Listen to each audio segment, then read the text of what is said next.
Narito tayo ngayon upang matunghayan ang latest update sa Ruel and Rachel love team. Sa pagpapatuloy ng istorya ay talagang bidang-bida ang interview kay Kuya Ruel. Ito ay interview din ng isang vlogger sa kanya.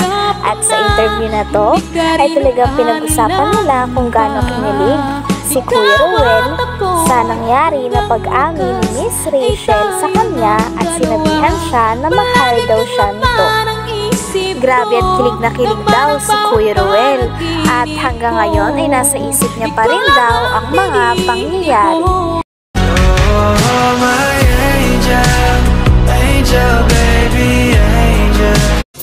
Mr. Cupido, ako na may tulungan mo.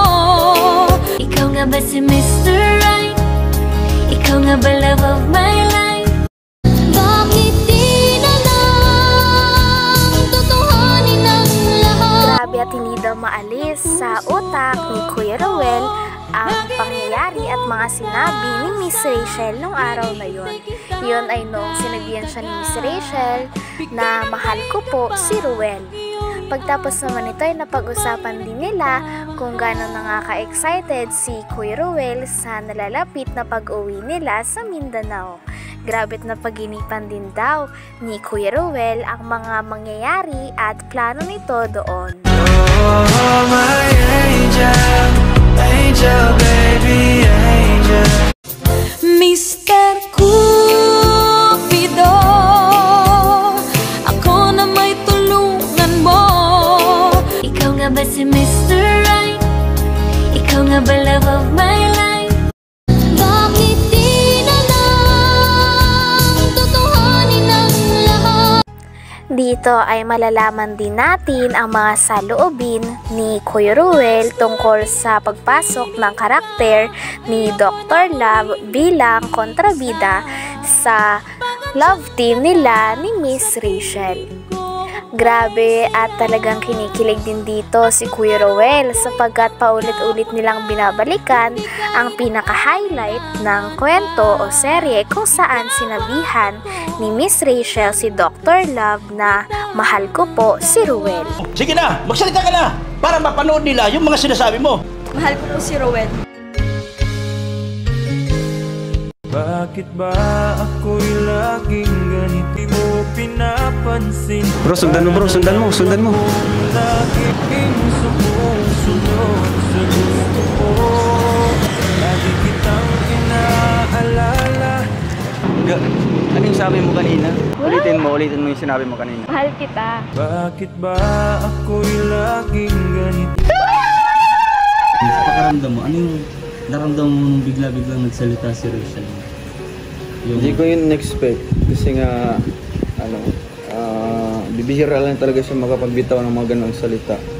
No? Sa dinami-rami ng tao. So ayun, nabigla ako kaya nga bigla ko siyang kinuha and then pumunta kami sa medyo walang tao. And tinanong ko kung talagang ano yun. Ako din. Pero siguro nagawa niya yun kasi nga sobrang inis na niya, sobrang galit dahil sa nangyari sa harap-harapan na talagang yung mga salitang hindi maganda. Hindi pa ayaw pa ni Dr. Love na humingi ng sorry o kaya yung mga nasalita niya. So ayun, siguro na nainis siya kay Dr. Love. Pero yung inis niya is yung ano pa rin. Ay, sige. Mabait pa rin. Mabait. Ibig sabihin, sa tingin mo, katulad ng kape, katulad nito, sulit ba yung pagmamahal? Sulit na sulit kasi sa kape nila dito, sobrang tapang. Yung kaya kang ipaglaban.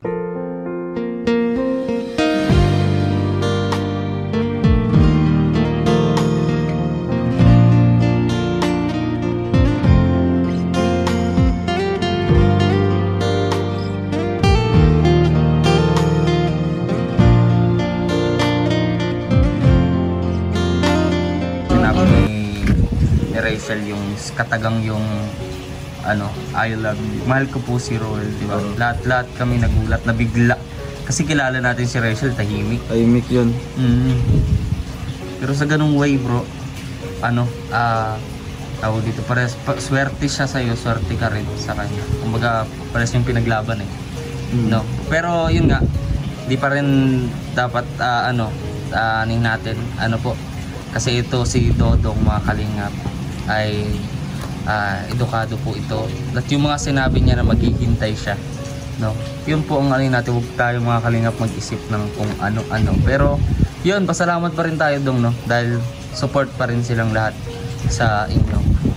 Ganun.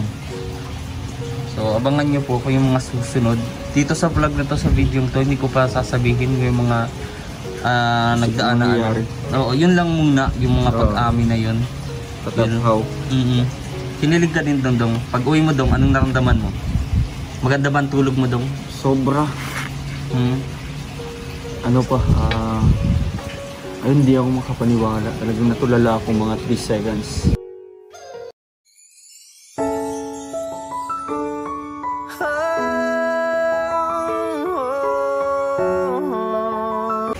Oo, natalo mo ako, 2 seconds lang sa akin.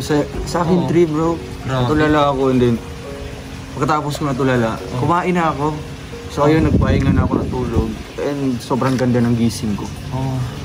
And naalala ko pa din yung sinabi niya. Hanggang sa ngayon talagang minsan ba napapaginipan mo si ano? Naalala mo na? Oo, naalala ko ngayon. Ano nga yung sinabi ni Rachel doon?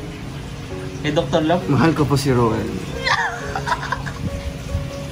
Grabe. Love? Mahal ko po si Roel.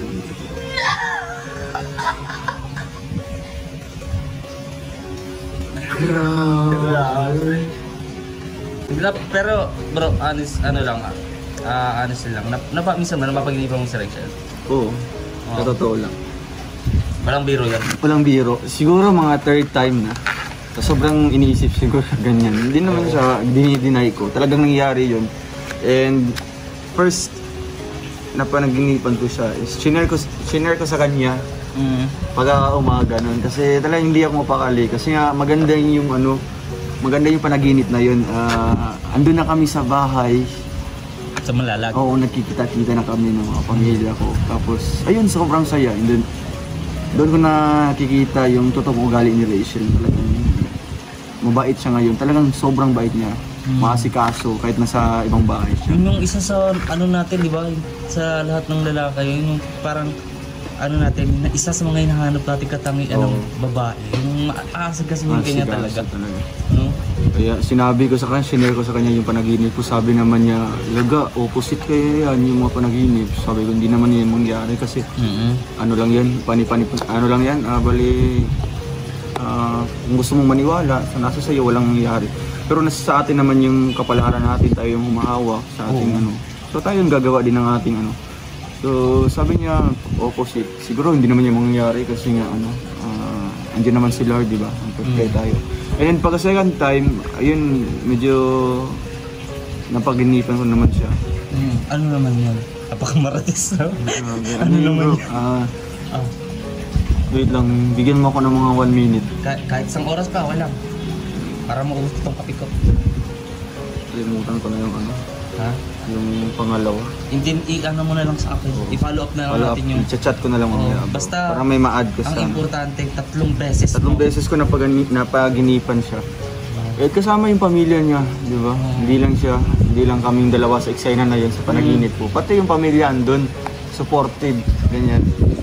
Meaning daw, sa amin naman kasi, kapag napaginipan mo yung taong yun nasa panaginip mo, iniisip ka. Iniisip ka. Oo, minsan, kapag hindi tayo nakakatulog, pag parang kibo tayo ng kibo, parang hindi ka mapakali. Oo, ibig sabihin nun may nag-iisip sa'yo. Oo. Ayos. Iniisip ka. Natagin mo ba? Si Rachel yung yung iniisip ka. Hindi naman tayo assume. Siguro ano lang. Pero kung malaman mo siya, siyempre, di ba? Hihilig. Ano mo yun bro? Okay. Kape na tayo. Ayaw? Sige bro, ihigop ka mo. Bait. Sige bro. Ayan po mga kalingap. Pinakamahal na. Hanggang dito na lamang muna ang ating update sa Ruel and Rachel Love Team. Maraming salamat sa inyong panonood. Bye!